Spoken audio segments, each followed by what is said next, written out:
vamos abrir a palavra de Deus em Marcos, capítulo de número 5. Se você puder, portanto, abra ou acesse a Escritura Sagrada, a palavra de Deus, em Marcos, capítulo de número 5. Nós vamos caminhar à luz dos evangelhos e do evangelho de Jesus sobre estas 4 reflexões que nós teremos hoje, amanhã à noite e domingo manhã e noite, com esse tema: Jesus se importa com você, e os seus subtemas e os seus destaques. Então, se você puder ficar de pé agora, peço que você fique de pé. E vamos ler verso 21, inicialmente ao 24. Depois leremos do 35 em diante. Marcos 5, 21 ao 24, depois 35 em diante. Eu costumo dizer, ao mesmo tempo que brinco, o irmão Wilson e a irmã Lucy sabem disso, que a quantidade de água que eu tenho à disposição é o tempo que eu tenho para pregar. Eu já vi que hoje gostei, mas não se preocupe. Vamos. A partir do verso 21, diz assim: tendo Jesus voltado no barco para o outro lado, afluiu para ele grande multidão, e ele estava junto do mar. E eis que se chegou a ele um dos principais da sinagoga, chamado Jairo, e vendo-o, prostrou-se aos seus pés, e insistentemente lhe suplicou: minha filhinha está à morte, vem e impõe as mãos sobre ela, para que seja salva e viverá.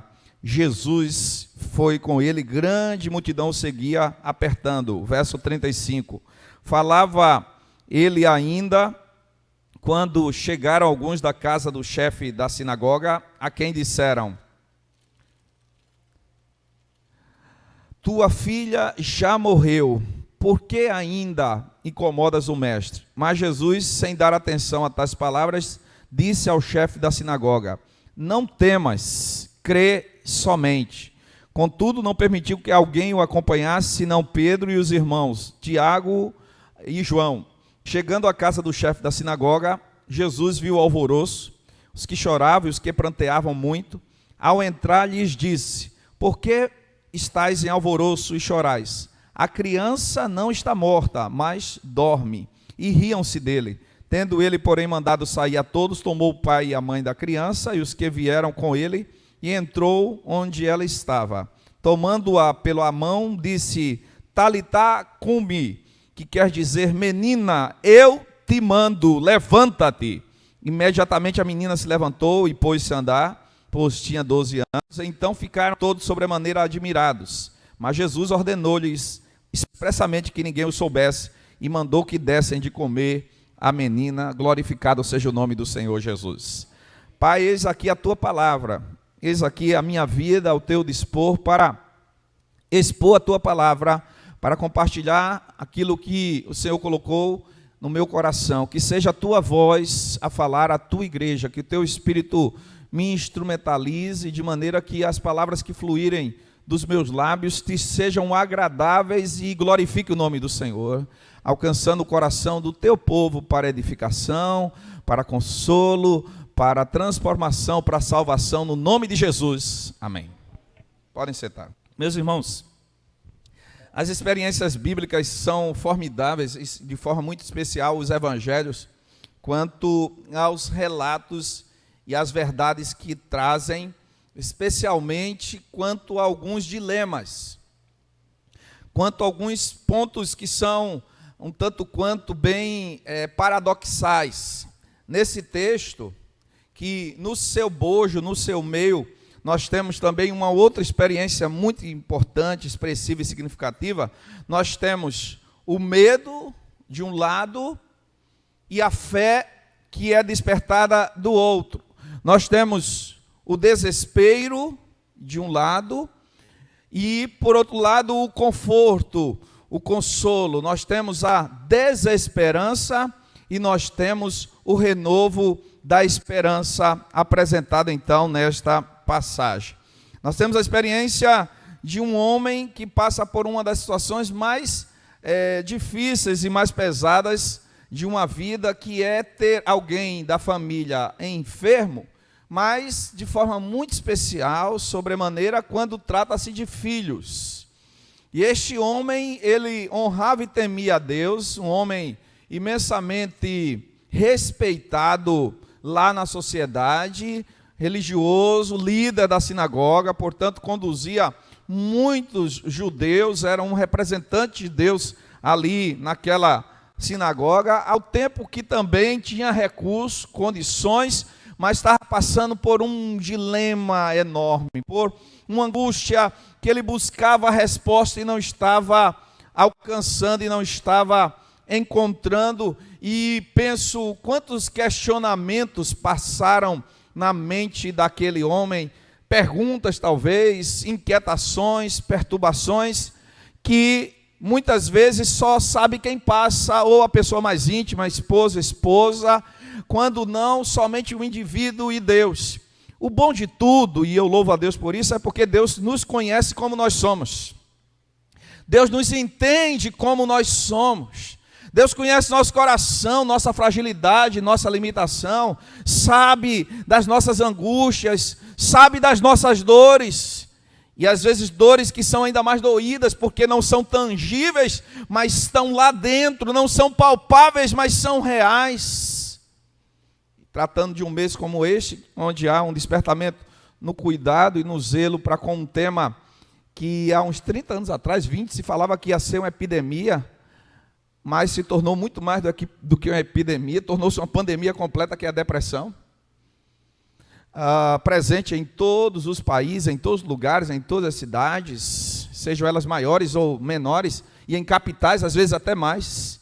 Então, tanta gente com dor na alma, com dor na mente, com dor no coração, e às vezes, aparentemente, tendo tudo.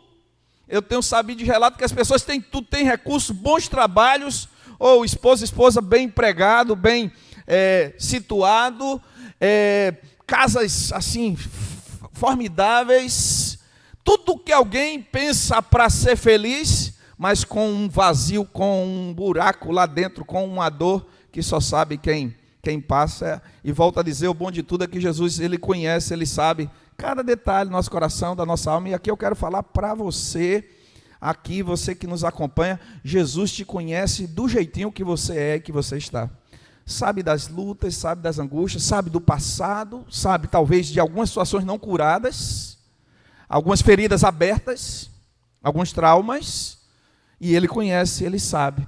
E o melhor de tudo é que ele está junto de mim e de você, e quem o confessa como nós o confessamos e o recebe como nós recebemos, ele está dentro de nós. E ele pode fazer, e ele pode operar, e ele continua o mesmo desse texto aqui, é o mesmo que está aqui entre nós, que está no meio desta igreja, que está no meio do candeeiro, é aquele que justamente tem direção, controle de todas as coisas.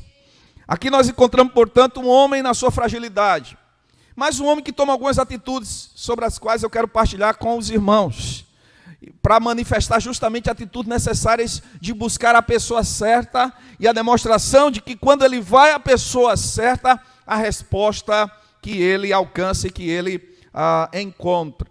Quero, portanto, aqui colocar como subtema, dentro do tema geral, Jesus se importa com você, o tema sobre a esperança para você e para a sua família. Mesmo que situações pareçam agravantes, mesmo que cenários pareçam difíceis, mesmo que os enfrentamentos sejam maiores do que você possa suportar, a esperança, a saída, a solução, que é o Senhor Jesus. Jairo, portanto, ele tinha um dilema, que era o seguinte: ele era religioso, de um nível religioso tão profundo, porque ele é líder da sinagoga, e, portanto, ele pertencia talvez ao partido dos fariseus, ou estava como um dos escribas, e a maioria tinha Jesus como um falsário, a maioria tinha Jesus como impostor. Na verdade, os partidos políticos religiosos da época de Jesus, que era a média de 6, nenhum deles reconheceu nem viu Jesus, o Messias prometido, ungido do Senhor. Os saduceus esperavam um tipo de Messias que era um supremo sumo sacerdote na sua glória. Os fariseus esperavam, portanto, aquele catedrático líder da lei, mas nenhum frágil, nenhum limitado, muito menos que viesse a morrer, os samaritanos esperavam aquele glorioso que haveria de resgatar a glória de Samaria, os herodianos, que seria um dos sucessores de Herodes, os essênios, alguém justamente de reflexão e meditação que viesse lá do deserto, e os zelotes, um revolucionário que iria lutar contra Roma e depor Roma, mas nenhum conseguiu enxergar em Jesus esse Messias. E até quando eu penso sobre isso, eu faço a seguinte proposição e reflexão: se nós fôssemos da época de Jesus, nós estaríamos num desses 6 partidos ou na posição de discípulos e seguidores de Jesus,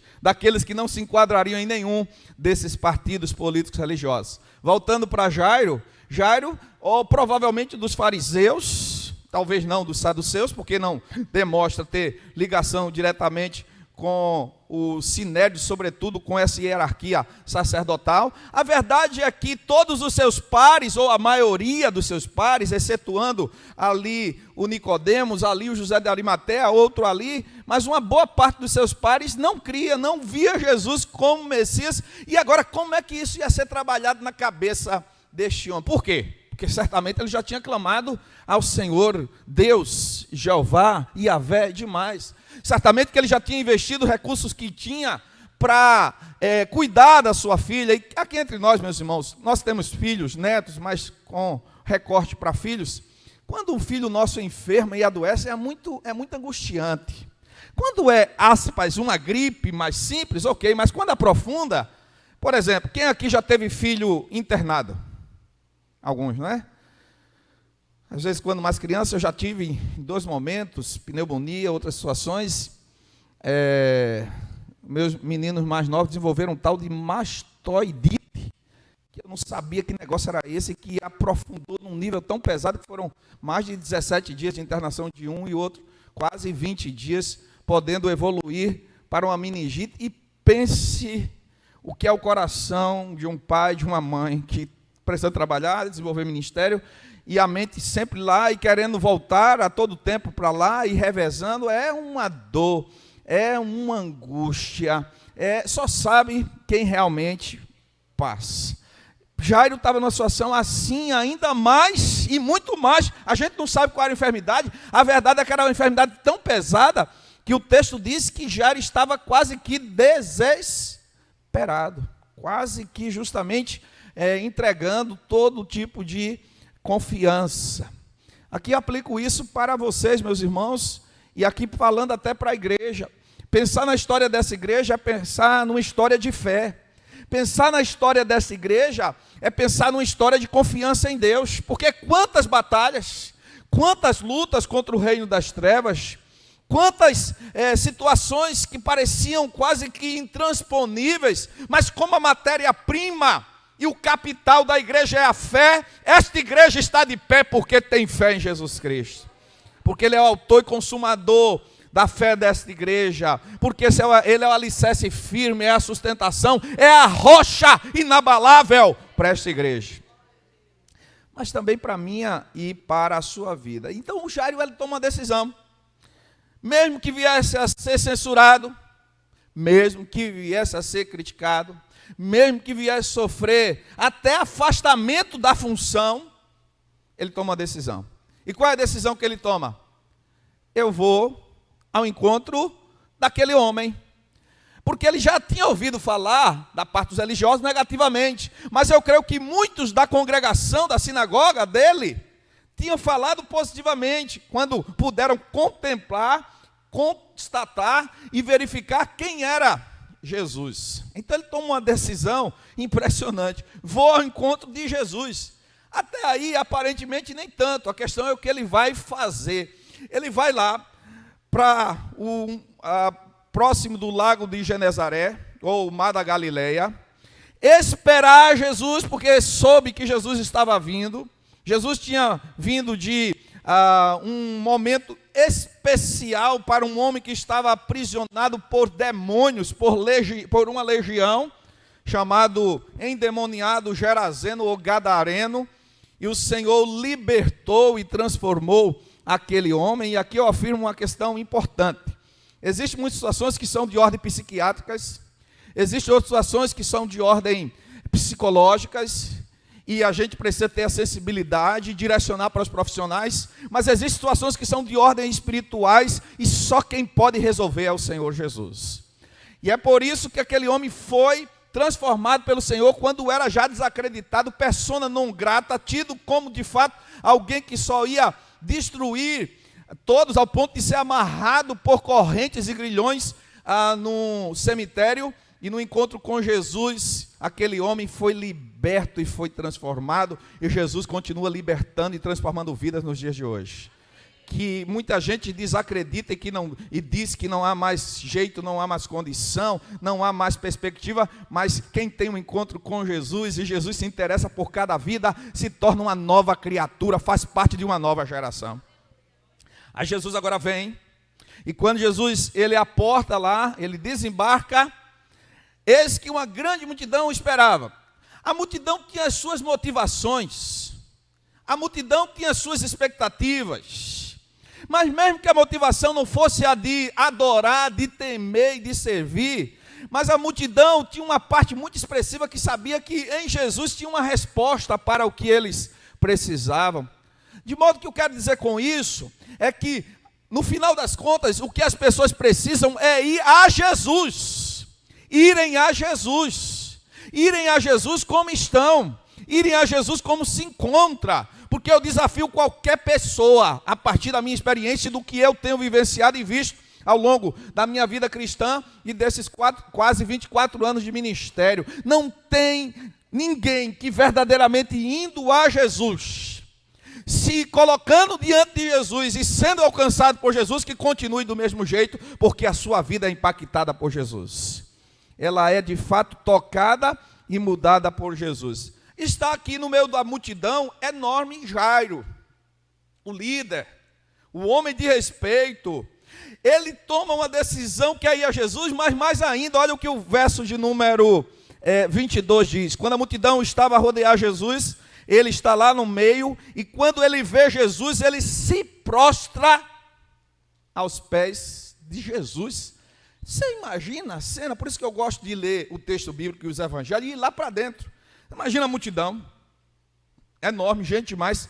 O homem é líder da sinagoga, portanto, um daqueles religiosos que certamente por um tempo não cria em Jesus. Agora ele chega diante de Jesus, e a primeira atitude que ele faz antes de falar qualquer coisa, quando vê Jesus, é se prostrar diante de Jesus. Sabe o que eu aprendo com isso aqui, quanto à renovação da esperança, naquilo que Jesus se importa conosco? É que Jairo nos ensina de que é preciso nos inclinar e nos dobrar diante daquele que tem todo o poder, que criou todas as coisas. Muitas vezes, quando a gente passa por problemas, dificuldade, quando a gente passa por aperto, sabe uma das primeiras coisas que a gente quer fazer? Se justificar. É poder dizer que é bom, que tem algum mérito, que tem alguma dignidade, e por isso que começa a fazer perguntas: por quê, por que eu, por quê? Vou aqui só introduzir, porque eu vou fazer com doses homeopáticas o meu testemunho, já que eu tenho outros 3 momentos. Eu já passei por bocados momentos difíceis e complicados na vida. Desde quando 1 mês e meio fui desenganado pelos médicos, levado para casa, tido como quem ia morrer, e minha avó, Amélia, minha bisavó, Cândida, Dindinha, eu sou de uma quinta geração de batista, minha mãe, Nininha, Lenilza, diziam naquela ocasião para os médicos que me desenganaram, lá em Nazaré da Mata, Pernambuco, e eu morava numa cidade chamada Itaquitinga. Eu costumo dizer que é a melhor cidade do mundo, com os seus 15 mil habitantes. Eu voltei e elas disseram: a gente vai trazer o nosso filho, o nosso neto aqui de volta para vocês verem o poder de Deus. Eles disseram: olha, a gente admira a fé e valoriza, mas não tem como. O tipo de enfermidade, no grau que chegou, é extremo. A verdade é que depois de 4 meses, muita oração, muita submissão a Deus, intercessão junto com a igreja, eu estava mais do que esperto, vivíssimo, e elas estavam lá me apresentando a este médico e a sua equipe, e Deus fez para a honra e glória do nome dele. Quando eu tinha 5 anos de idade, Como qualquer criança gostava de futebol, de brincar na frente de casa. Naquela época tinha muitos caminhões passando e aqueles tratores com carga de cana-de-açúcar. E eu fui, no embalo dos amigos, puxar cana-de-açúcar, só que ao invés de eu puxar a cana me puxou para debaixo do pneu de um trator. Entrei debaixo do pneu daquele trator e ele passou parte da minha perna, quase que esmagando, o lado esquerdo, braço esquerdo, e ia passando por cima da minha cabeça. Eu tenho uma lembrança quanto a isso, que não sei como é que eu consegui levantar a cabeça com tanta dor que estava passando. A verdade é que eu fiquei 6 meses em casa, passei quase um mês no hospital. A classe lá que eu estudava, iniciando os meus estudos, foi lá para casa e a professora se reunia lá na sala. E Deus me curou e me recuperou de uma forma assim, que não tenho nem como explicar, porque eu tinha tudo para ficar sem movimento na perna esquerda e com o braço totalmente comprometido. O interessante é que quando eu conto isso, e público jovem, principalmente adolescente, junior, é bem questionador, isso é bom. Um dia eu contei isso numa igreja, e também lá contando na graça, aí um adolescente, Nelson, chegou para mim e disse: pastor, o que o senhor disse é verdade, pastor. Aquele pneu daquele trator passando por cima, o senhor tem certeza disso? Sim, então mostre as marcas. Mostra a prova. Aí fui lá mostrar um pouco aqui na minha rótula, um pouquinho como ficou. Hoje, claro que bem distante do que tinha ficado à época. Mas, assim, são passos e outros que partilharei, que Deus vai cuidando, mas eu quero contar um mais recente, um de agora, um de 2020, na primeira onda da pandemia. Eu sabia que eu podia ser infectado pelo vírus, como alguns de vocês foram, e pensava que passaria tranquilo, não é? Jovem, sem comorbidade, enfim. A verdade é que, quando senti os sinais, vamos ao médico, passou as diretrizes das medicações, passamos a tomar, mas no dia 25 de julho de 2020, 3 meses e meio do início da pandemia, 3 meses, eu tive um desmaio, uma síncope, de madrugada, no banheiro, derrubei tudo que se possa imaginar, bati fortemente com a cabeça, fazendo um hematoma terrível, e meu filho do meio, Marquinho, foi quem escutou. Aninha estava dormindo e acordou, e Ana foi me reanimar, literalmente me ressuscitar, porque eu tive uma parada cardiorrespiratória. Imagina que situação complicada para alguém que nunca tinha ido para o hospital, nunca fez uma cirurgia, etc. Estava eu lá, a Ana me reanimando, língua já dobrando, enfim, e Deus a usou. E aí eu volto, retorno, mas estou com a frequência cardíaca acima de 150, 152, com a minha saturação abaixo de 78, e estou numa situação que preciso ir para o hospital. Mas aquelas cenas todas que a gente via naquele período todo, né? E a gente, como pastor que luta, foi aquele período todo para estar ministrando para a igreja, sem ninguém no templo, e fazendo o trabalho social naquilo que era possível. A gente tem lá o centro comunitário na igreja com ações desde cesta básica, apoio de rua e outras situações. E agora eu me via naquela situação porque tinha aqueles gráficos, né? O verde e o vermelho, o verde menor, o vermelho avolumando, e gente indo para o hospital e entubado, e a maioria dos que eram entubados morrendo, e eu precisei ir para o hospital português lá em Salvador naquela noite. Cheguei lá, pensei que ia ficar só num quarto de um dia, 2 ou uma semana, um pouco, e voltaria recuperado. A verdade é que um dia depois, minha frequência subiu para quase 200, 190 e pouco, minha saturação baixou a menos de 74, e eu precisei ir para a UTI, depois de um dia de internado. E para a UTI, meus irmãos, só sabe quem vai para a UTI. Não sei de vocês aqui quem foi para a UTI, mas só sabe o que é UTI quem está lá, e principalmente se for agravado como eu fui. Para mim, o cúmulo foi a retirada da aliança, porque eu nunca tiro, não tiro a aliança, tirando tudo, despido, entregue, frágil, e não precisa passar por isso para perceber como a gente é frágil e limitado. Por isso que o Senhor nos livre de prepotência, o Senhor nos livre de orgulho, o Senhor nos livre de vaidade, o Senhor nos livre justamente de altivez. Se não for a graça e o poder de Deus, sua misericórdia, a gente não é nada. Um vírus que não é visto aos olhos humanos, senão por microscópio, derrubando e matando tanta gente. Estava eu lá naquela situação. Meus primeiros dias de UTI foram terríveis, 4 dias desesperadores, máscara não reinalante, sabe qual é aquela lá? O O2 não funcionava, não reinalante não funcionava, a sensação de estar sendo afogado vivo, puxando ar e cadê ar, nem nada, não sabia que havia outra alternativa, imaginava que eu ia ser entubado, e orando ao Senhor, o coração aflito. E aí o que é que passava naqueles primeiros dias, que é o que eu estou querendo colocar para os irmãos, quanto a se justificar? No primeiro momento é uma pergunta: por que eu? Por que eu estou aqui? Por que eu estou passando? Depois cai a ficha: epa, o que é que você tem de diferente dos outros? O que é que você é mais especial do que os outros? Algumas irmãs mandaram mensagem, que mando devocional constantemente, diariamente. Aí algumas, depois de eu recuperar, disseram assim: eu chorei tanto, e disse: porque o pastor te serve, te honra, prega a tua palavra. Eu precisei trabalhar teologicamente com ela, dizendo: pastor, qualquer um está sujeito às mesmas situações. E eu quero até antecipar uma questão importante, porque depois de recuperado, pela graça de Deus plenamente, um amigo meu chegou e disse: Jesus te ama demais, amigo. Jesus te ama demais, porque, olha aí você, eu digo: epa, amar ele me ama, agora ele não me ama mais do que ninguém, mas ele me ama igual. E tem muita gente crente, consagrada, que está no céu, que morreu, fruto e por causa da Covid, que assim o Senhor quis, e até mais crente, mais consagrada que eu, mais dedicada. Então, não é a questão de que preservou porque ama mais ou menos, ele nos ama plenamente, foi porque ele, por seus propósitos e planos, quis me preservar, assim como muitos, para que continuássemos fazendo sua obra e glorificando o seu nome.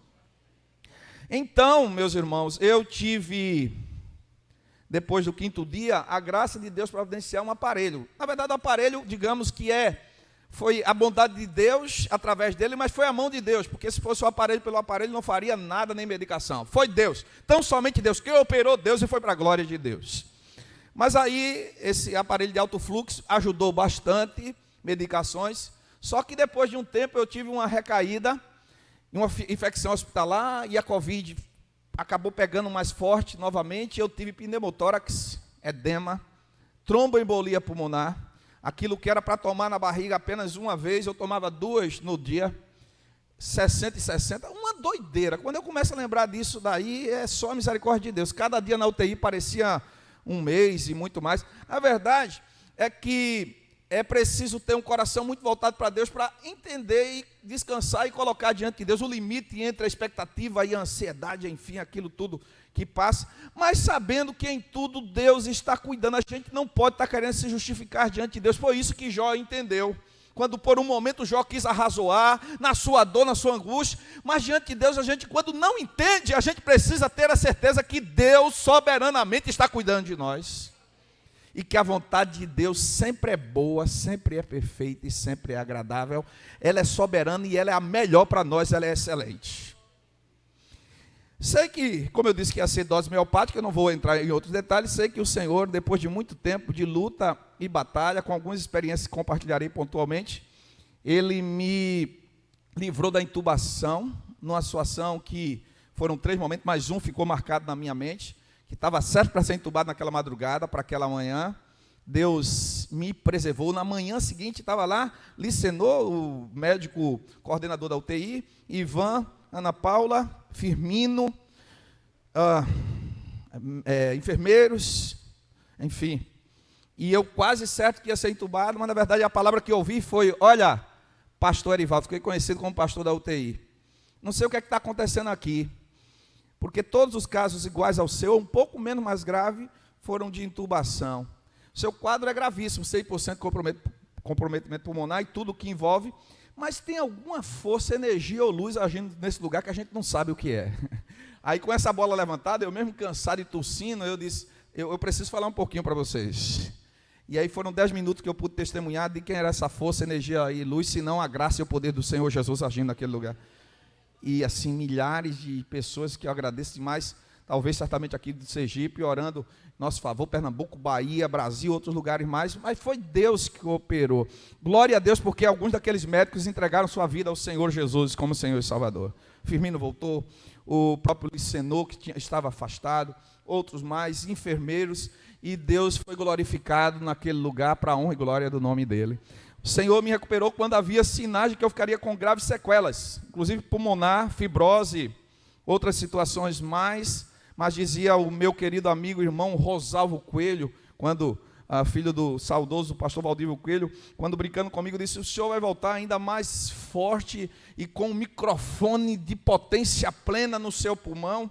E quando eu voltei, depois de 3 meses de recuperação, e que pude cantar uma música, Espera no Senhor, sem desistir, na certeza que Ele não falha, chorando naquele momento, no final Ele me abraçou e disse: eu lhe falei, voltou, louvado seja Deus, não fiquei com nenhuma sequela, para a honra e glória do nome do Senhor.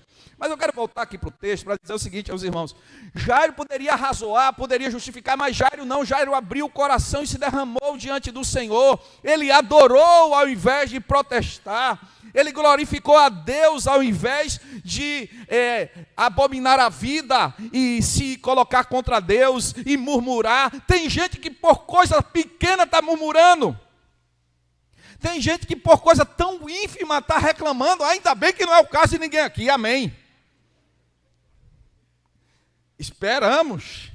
Coisa pequena, detalhes da caminhada. Quem é que não passa problema? A vida traz dificuldade, traz lutas, não é fácil. A vida em muitos momentos não é justa. Justo é Deus, mas a vida nem sempre. Desencontro, decepções, aqui e ali traições, etc. Mas nós precisamos diante de Deus, quando não der para entender, a melhor coisa que a gente precisa fazer é entregar e adorar e dizer assim: eu sei em quem tenho crido. Assim dizia Jó, quando tudo parecia perdido: eu sei que o meu Redentor vive, e Ele agirá, e Ele operará, e Ele operou na vida de Jó, e fez além. Que seja a atitude nossa, a atitude de Jairo. Jairo adorou e glorificou. Aí eu pergunto, quando ele adora e glorifica, o Senhor responde imediatamente? Não, porque também Jesus trabalha da forma mais perfeita. Ele pode fazer imediatamente, Jesus pode resolver qualquer situação, fazer uma pergunta retórica, mas necessária nesse momento. Você crê que o problema que você está passando, a dificuldade que você está enfrentando, ou alguém que você conhece, uma situação difícil, pesada, o Senhor pode resolver aqui, agora, neste momento? Pode operar, você crê mesmo? Porque é uma expressão pequena, 3 letras do verbo crer, ou 2 da palavra fé, mas exercitar isso é o grande desafio. Você crê? Mas ele trabalha também pedagogicamente, processualmente.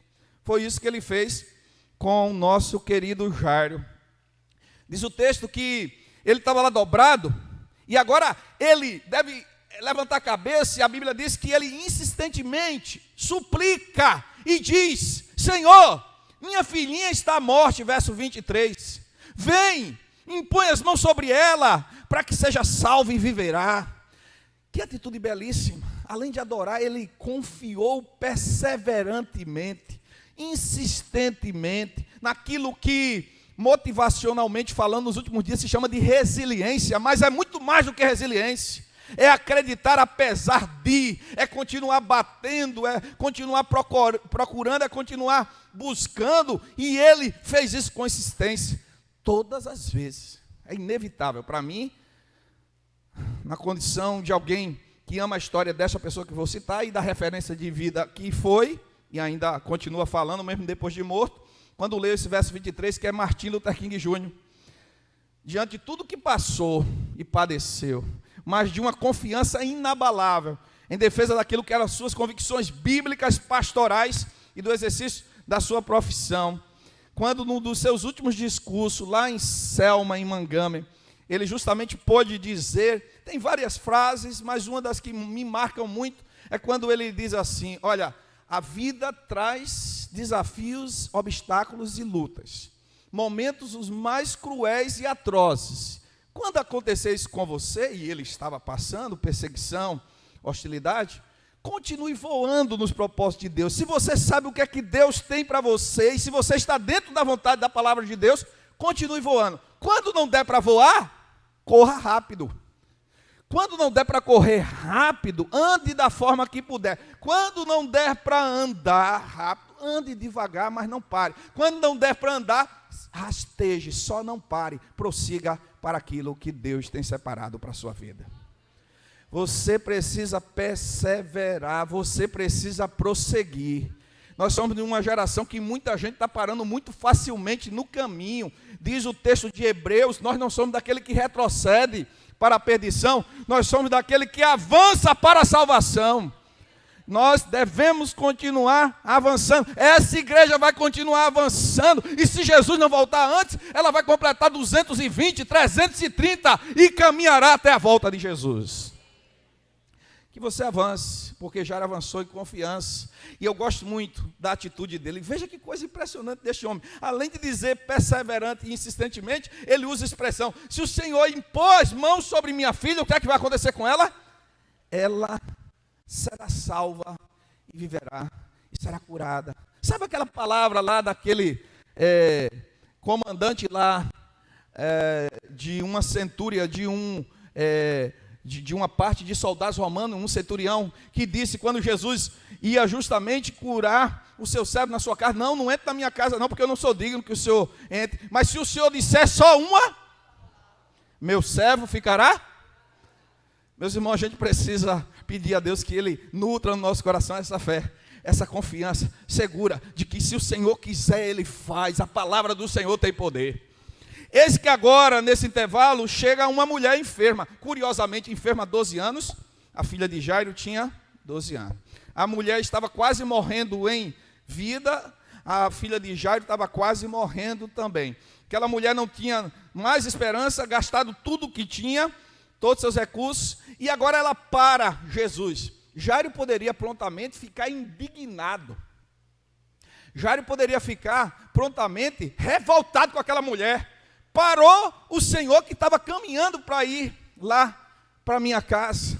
Jesus opera o milagre, aqui é outro momento, é outra reflexão, não dá para a gente se deter aqui. A verdade é que nesse íntere, e a gente não sabe bem o tempo, que Jesus fica ali e cura aquela mulher, vem alguns da casa de Jairo, porta-vozes da desesperança, do pessimismo, gente que fica buzinando no ouvido, dizendo não vai dar certo, não vai conseguir, gente que só olha para a vida para baixo, sem ânimo, sem motivação. Espero que não seja o caso de nenhum de nós.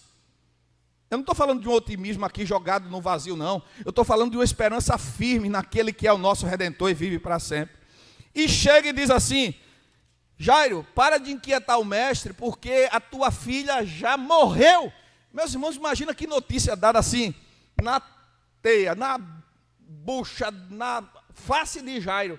Jairo poderia desesperar e dizer: Senhor, eu criei, eu acreditei, eu me dobrei, eu adorei, eu me prostrei, eu perseverei. E olha o que Jesus disse para ele, sem que ele antes reaja em nada. Jesus, sem dar atenção a essas palavras, disse para ele: não temas, crê somente. Eu quero dizer para os irmãos neste momento que alguns querem usar expressões bíblicas como se fossem meros jargões ou clichês. Não sigo a estes, mas eu creio no que a palavra diz, e a palavra está dizendo que quando diante das situações mais adversas, e essa daqui foi de morte, a gente precisa crer no Senhor de todo o coração. Ele sabe da nossa limitação, quando dói, quando padece. Comecei dizendo isso, mas nós precisamos, meus irmãos e irmãs, acreditar e confiar e entregar plenamente ao Senhor. Se o Senhor está dizendo, Ele pode, porque quem estava ali era o próprio Senhor da vida, que Ele mesmo disse: eu sou a ressurreição e a vida, quem crê em mim, ainda que esteja morto, viverá, e todo que vive e que crê em mim, nunca morrerá para sempre. Quem estava ali era aquele que realizou grandes feitos e milagres. Nunca antes tinha se ouvido que um cego visse, um surdo ouvisse, que um paralítico levantasse, mas o Senhor Jesus fez e continua fazendo. Ele é o mesmo ontem, hoje e eternamente, aleluia. Agora quem faz é Ele, do jeito dEle, da forma dEle, no tempo dEle, para a glória dEle. Eu creio nos milagres do Senhor, mas eu não creio em milagreiros. Eu creio nas curas do Senhor, mas eu não creio em curandeiros. Porque não é homem que faz, tem muita fantasia, muito espetáculo, muita mentira. Jesus, quando faz, é verificável, é comprovado. Quando Ele transforma uma vida que estava no charco de lodo, quase já caminhando para o inferno, e Ele traz de volta, é porque Ele tem todo o poder enquanto Senhor e Salvador. Quando Ele opera, quando Ele cura, e essa igreja é prova disso. Então Jairo ouviu isso, E agora Jairo seguiu, mas o coração estava pesado. Era para ser uma cura. E agora, o que é que Jesus ia fazer? Lembremos que no Antigo Testamento tem 2 relatos de ressurreições. Fazia 700 anos que um morto tinha ressuscitado. Jesus já tinha curado, mas ressuscitado.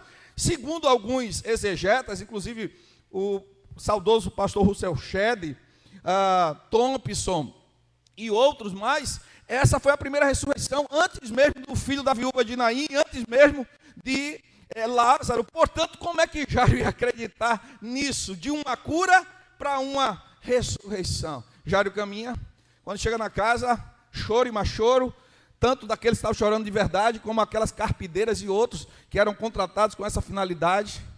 Jesus chega, imagina a mãe dessa menina, esposa de Jairo, não dá nem para pensar, imaginar, coração, e dizer, meu esposo saiu daqui para acreditar no Senhor, crer que o Senhor faria, e agora minha filha morreu. Jesus manda todo mundo se calar, e diz, por que esse alvoroço todo?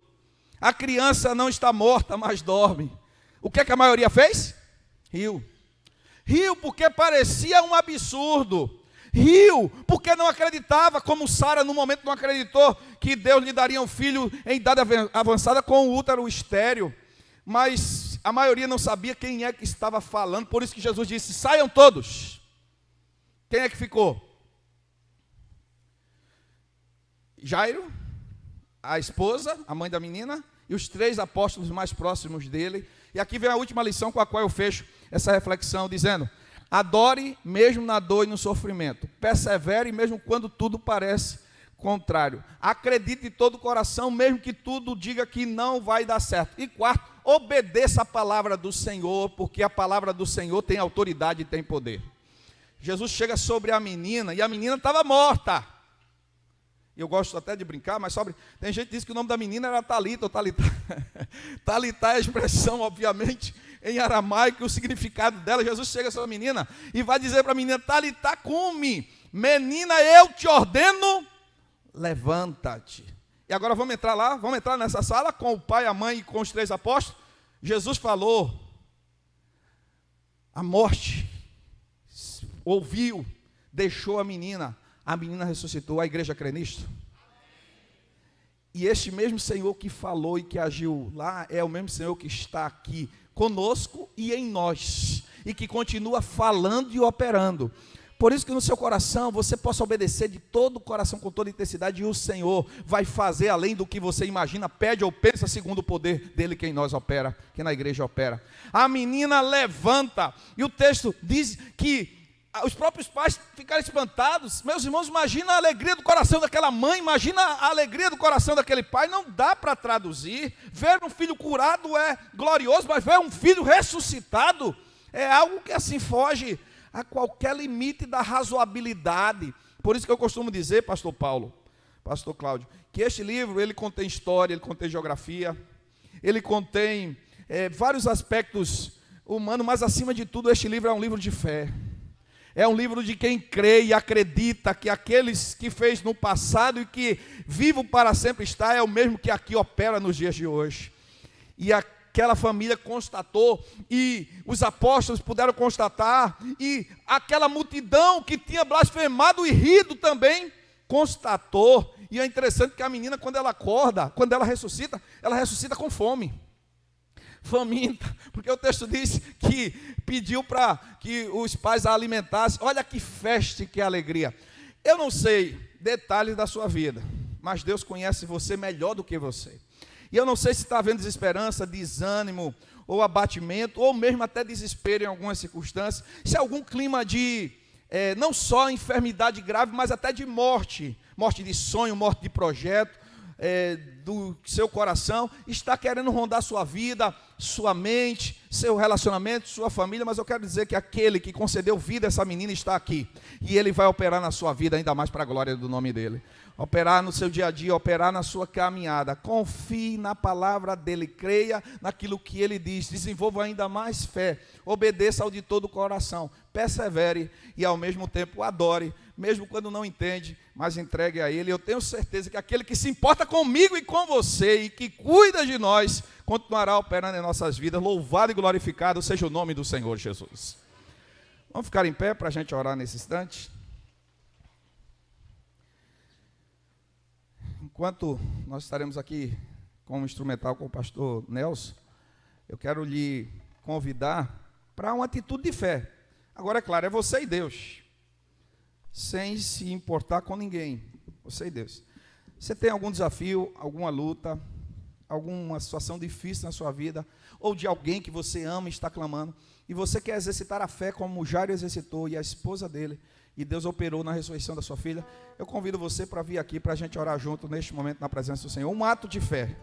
Um ato de fé por aquela pessoa da sua família com um coração duro, que parece intransponível, parece que não se rende a Jesus, mas você vai dizer: eu vou vir aqui porque eu vou representar meu filho, minha filha, meu pai, minha mãe, crendo que o Senhor redime, que o Senhor restaura, que o Senhor refaz. Se você também quer entregar sua vida ao Senhor, tomar a decisão mais gloriosa, mais essencial, excepcional, transformadora, se renda ao Senhor nessa noite. Essa é uma noite de entrega, de doação, de quebrantamento.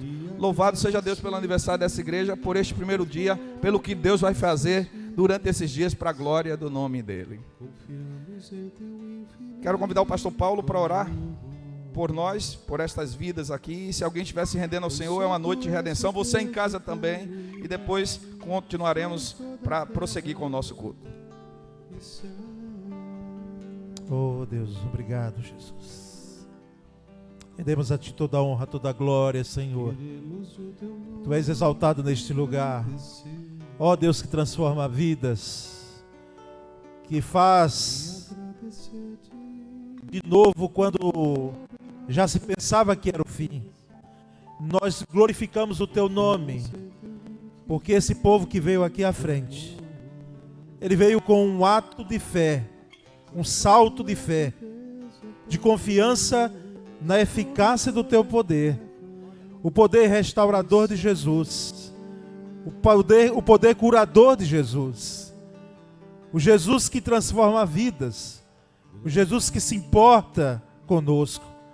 Senhor, eu te peço em nome de Jesus, ó Deus, agora com a Tua graça, essa graça que é maior que a nossa vida, possa inundar o coração de cada um que está aqui à frente, e ir lá dentro, e poder sondar o motivo que fez com que essa pessoa chegasse até aqui à frente. Ó Deus, e nós agora clamamos, em nome de Jesus, para que haja conversão nessa noite aqui. Ó Espírito Santo de Deus, tenha livre acesso, não apenas neste lugar que é Teu agora, as nossas vidas que são Tuas, mas a este coração carente da graça de Cristo Jesus.